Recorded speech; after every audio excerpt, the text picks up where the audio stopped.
Bom, pessoal, vamos então finalizar o nosso módulo 6 e, consequentemente, nossa apostila. Aí, na próxima semana, nós vamos liberar a resolução das provas do Enem de 2016 e 2017 também, tá? Daí aí vai ser legal porque vocês vão ver as 45 questões de 2016 e 45 questões de 2017. Vamos falar um pouquinho sobre esses exercícios 8 e 9, que vão falar sobre a parte de logaritmo. Exercício 8.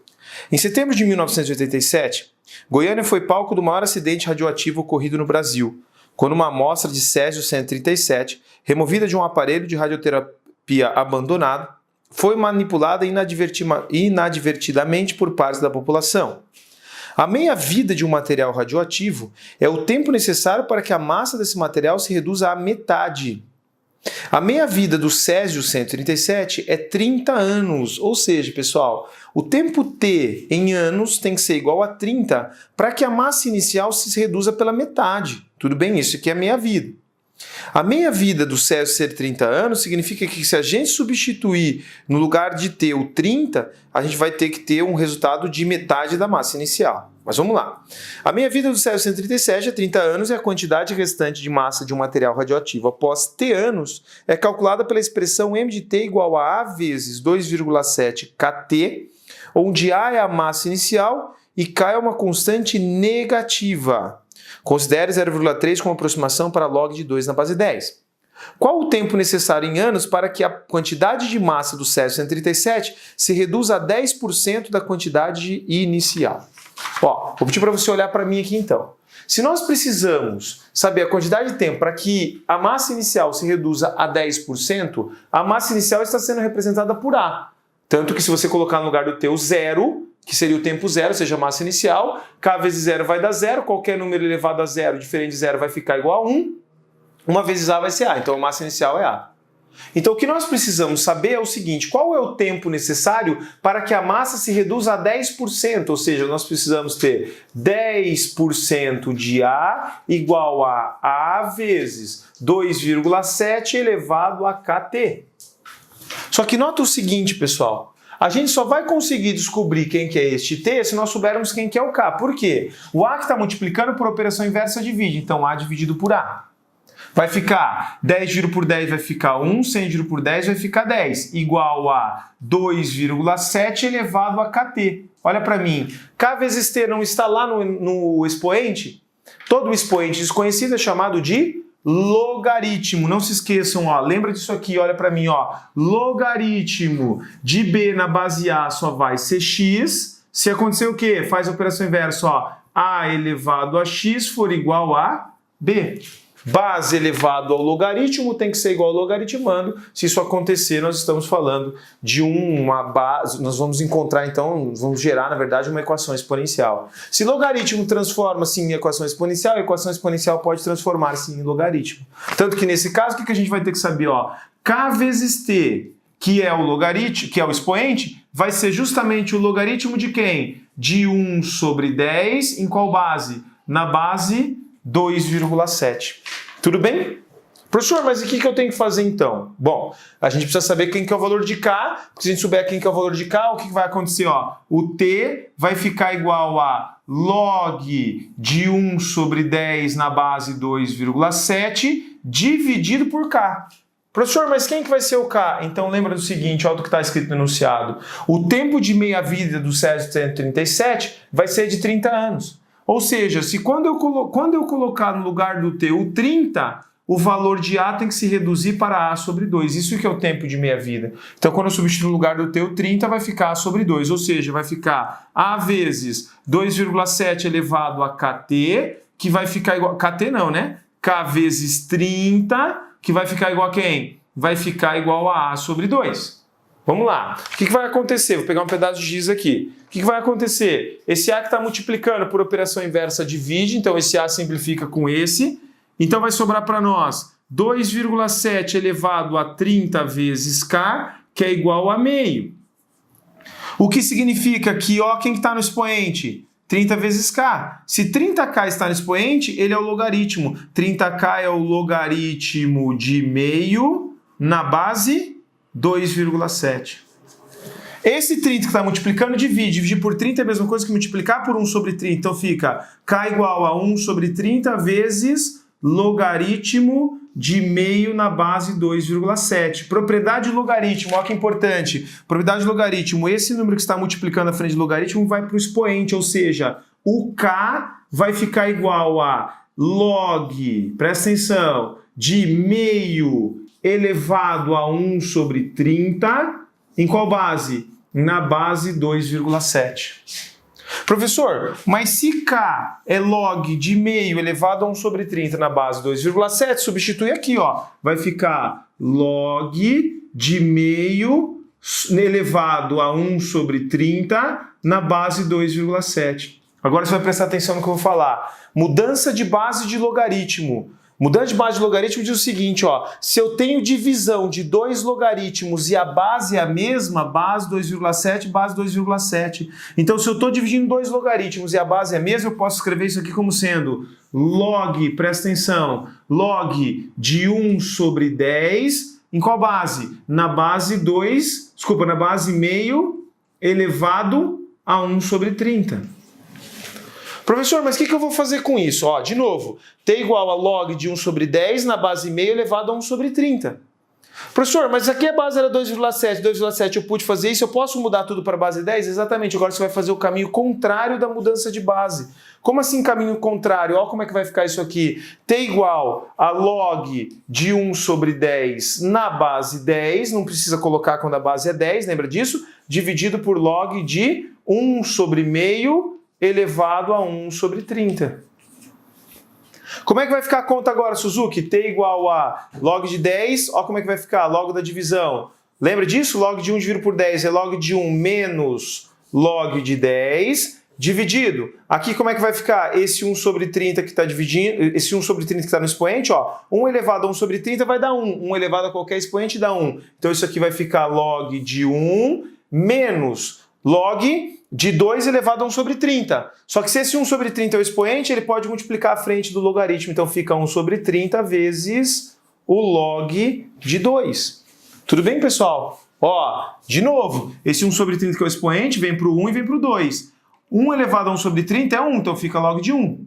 Só que esse 1 sobre 30 que está no expoente do 2, propriedade inversa, ó. Quando ele estava multiplicando, ele não pôde ir para o expoente, então quando ele está no expoente, ele pode voltar aqui multiplicando. Como é que vai ficar isso aqui no final das contas? Ó, o t vai ficar igual a 0, log de 1, 0, menos. Quem que é log de 10 na base 10? 1, dividido por log de 1, que é 0, menos 1 sobre 30 vezes log de 2. Quem que é log de 2? 0,3. Se o log de 2 é 0,3, olha o que vai acontecer. Vai ficar 0,3 dividido por 30. Só que 0,3 dividido por 30, olha para mim agora aqui no rascunho, ó. Vou rascunhar aqui. 0,3 dividido por 30, se eu multiplicar por 10 vai ficar 3, se eu multiplicar por 10 vai ficar 300, ou seja, 0,3 por 30 é a mesma coisa que 3 sobre 300, e 3 sobre 300 é a mesma coisa que 1 sobre 100.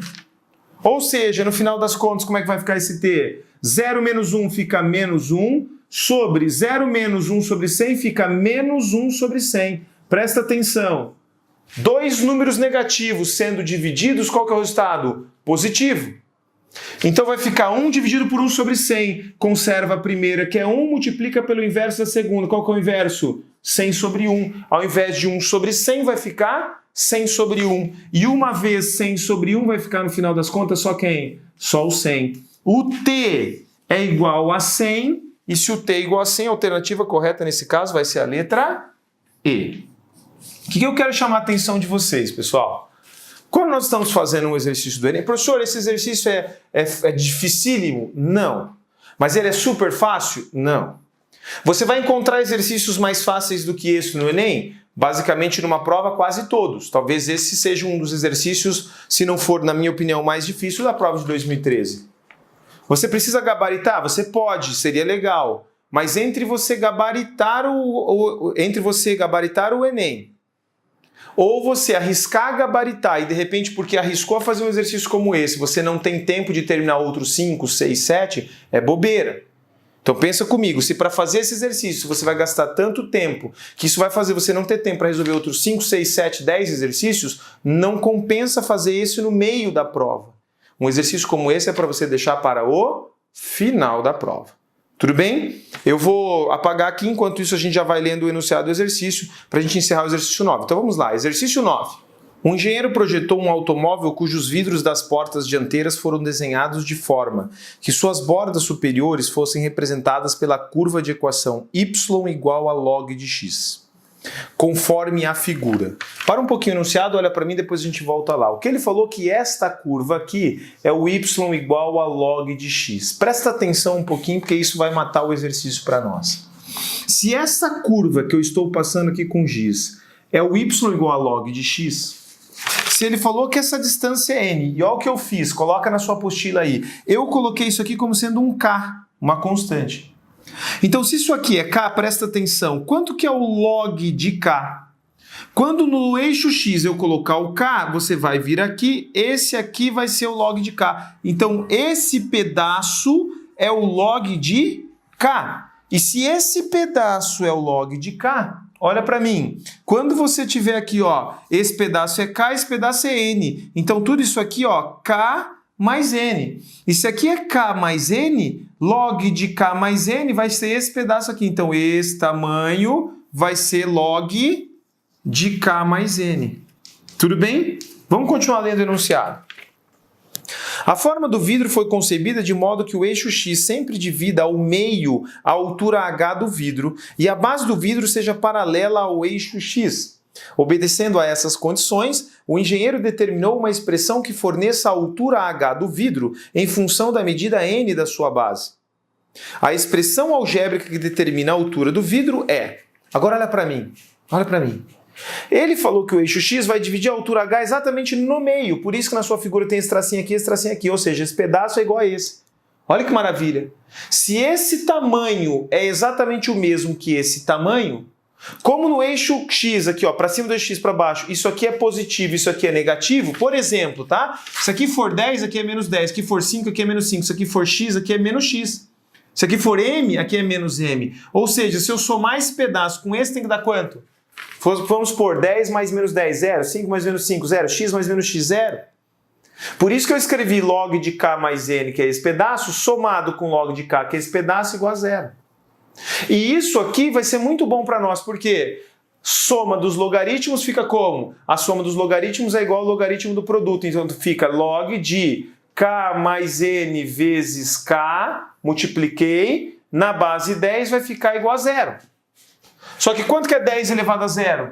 10 elevado a 0 vai dar 1. Então, ó, k vezes k vai dar k quadrado, mais k vezes n fica kn. Isso aqui é igual a 10 elevado a 0, que vai ficar igual a 1. 10 elevado a 0, não 10 graus, né? 10 elevado a 0. Então, quem que nós vamos querer descobrir? O valor de k. Então, vai ficar k quadrado mais k vezes n menos 1 é igual a 0. Com isso, pessoal, nós vamos descobrir o valor de k. E por que o valor de k é importante? Olha para cá. Esse valor aqui não é o log de k mais n? Olha para mim. Esse valor é o log de k mais n. Então, a altura, que é 2 vezes essa distância, se essa distância é log de k mais n, é só fazer log de k mais n mais log de k mais n, por isso, 2 vezes log de k mais n. Por que eu não posso falar que é 2 vezes log de k? Porque o log de k vai ser negativo. E nós estamos falando de uma altura, ou seja, distância, tem que ser positivo. Professor, mas quem vai ser o valor de k? Olha que maravilha, isso aqui não é uma função quadrática? Então olha o valor de k. Quem acompanha o k quadrado? 1. Quem acompanha o k? O n. E quem é o termo independente? Menos 1. Então ó, o a vale 1, o b vale n e o c vale menos 1. Função quadrática. O a vale 1, o b vale n e o c vale menos 1. Então vai ficar assim, ó, delta igual a b elevado ao quadrado menos 4 vezes a vezes c. Portanto, delta é igual a n quadrado mais 4. Só que se delta é igual a n quadrado mais 4, quem que eu quero descobrir? O valor de k. Então, olha aqui, fórmula de Bhaskara. K vai ser, lembra? Menos b mais ou menos raiz quadrada de delta, que no caso é n quadrado mais 4, dividido por quem? Dividido por 2 vezes a. 2 vezes a é o 2 vezes 1. Professor, mas e agora? Mais ou menos a raiz quadrada. Nós estamos falando do valor de k? Se o k está no logaritmando, o k está no logaritmando. Condição de existência de logaritmo. Logaritmo tem que ser maior do que 0. E se o logaritmando tem que ser maior que 0 e o n é um valor positivo, obrigatoriamente você vai ter que pegar só o valor positivo aqui também. Então vai ficar k é igual a menos n mais raiz quadrada de n quadrado mais 4 dividido por quem? Dividido por 2. Agora olha que maravilha, pessoal. Se este é o valor de k, como é que vai ficar a altura? 2 vezes log de k mais n.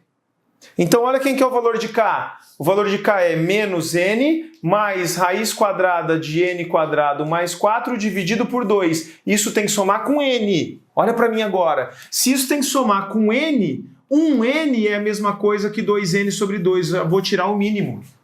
Porque 2n dividido por 2 vai ficar igual a 1n. Ou seja, a altura fica igual a 2 vezes log de 2n menos n. Quem que vai ficar? 2n menos n fica n, mais raiz quadrada de n quadrado mais 4, tudo isso dividido por 2. 2 vezes log de n mais raiz quadrada de n quadrado mais 4 dividido por 2, a alternativa correta vai ser a letra E. Certo? Tranquilinho? Bom, pessoal, terminamos assim o módulo 6. Espero que vocês tenham aproveitado bastante aí as partes teóricas de exercícios. Mas o curso ainda não acabou e você com certeza vai assistir os vídeos com bastante atenção para detonar aí na prova do Enem na sua prova de Enem. Tudo bem? Um grande abraço para vocês, até a próxima.